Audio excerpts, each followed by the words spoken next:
ये तुम्हारा मैथ्स का एक TLM बनाया है हमने, जिसमें आप लोग कुछ चीज़ों की मतलब परिभाषाओं को सीखोगे आप, ठीक है, जो आपके लिए बहुत ही ज़्यादा ज़रूरी हैं।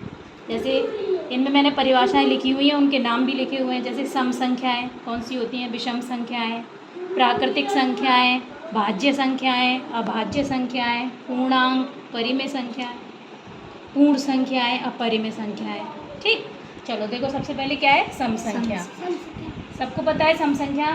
नहीं मालूम होगी तो आप इस TLM से सीख सकते हैं। तो देखो सम संख्याएं वे संख्याएं होती हैं जिस भी संख्या का इकाई अंक कितना हो 0, 2, 4, 6, 8 और जो संख्या हमेशा 2 से कट जाए, जो 2 से विभाजित हो जाए, उसे कौन सी संख्या कहते हैं? सम संख्या कहते हैं। जैसे 2, 4, 6, 8। ठीक, और तुमने देखा होगा ये एक संख्या लिखी मैंने 428, इसका इकाई अंक कौन सा है? 8। 8 हमारा 2 के बारे से विभाजित होता है ना, और इसका इकाई अंक भी 8 है। ऐसे ये 346 संख्या लिखी, 6 भी हमारा क्या है? एक सम संख्या होती है, और 6 हमारी 2 से विभाजित हो जाती है, तो इसका इकाई अंक 6 भी है। ठीक है, इसका भी 6, इसका 0, तो मतलब ये कौन सी संख्या हो जाएंगी?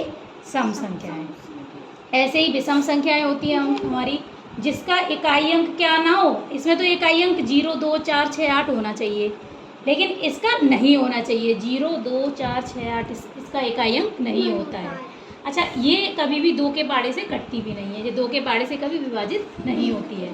तो इन संख्याओं को हम क्या कहते हैं? विषम संख्याएं। इंग्लिश में है ना ऑड नंबर, और सम संख्या को हम कहते हैं इवन नंबर। क्या कहते हैं? Even number. ठीक है, जैसे 3, 5, 7, 9, और जैसे इन संख्या का इकाई अंक 5 है, 0, 2, 4, 6 नहीं है। ठीक है, और इसका 3 है, इसका 1 है। ये सारी संख्याएं हमारी कौन सी संख्याएं होती हैं? विषम संख्याएं। प्राकृतिक संख्याएं जितनी भी आपकी 1 से लेके अनगिनत तक जितनी भी गिनती होती हैं, गिनती की सभी संख्याएं कौन सी संख्याएं कहलाती हैं? प्राकृतिक संख्याएं। जैसे 1, 2, 3, 4, 5, 6 जितनी भी बढ़ते चले जाओ पूरी प्राकृतिक संख्याओं को अंग्रेजी में हम कहते हैं नेचुरल नंबर। क्या कहते हैं? Natural number. भाज्य संख्याएं वे संख्याएं होती हैं जो अपने और एक के अलावा किसी और संख्या से पूरी तरह कट जाए, किसी से भी कट जाती है भाज्य, यानी कि कंपोजिट नंबर। और अभाज्य संख्याएं एक और अपने पाड़े के अलावा किसी से नहीं कटती है, जैसे कि 2, 3, 5। ये एक ऐसी संख्या है जो सिर्फ अपने ही पाड़े से कटती हैं, तो इन्हें क्या कहते हैं? अभाज्य संख्याएं।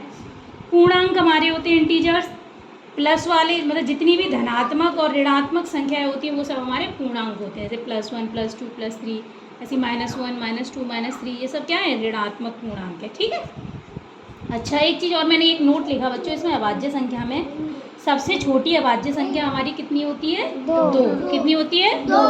और 1 से लेके 100 तक की गिनती में हमारी टोटल 25 अभाज्य संख्याएं होती हैं। कितनी होती हैं? 25। आप चाहो तो काउंट करके भी देख लेना। ओके, अब आती है हमारी परिमेय संख्याएं, जिसे हम रेशनल नंबर कहते हैं। क्या कहते हैं? परिमेय संख्या। आप भिन्न जानते हो किसे कहते हैं? भिन्न।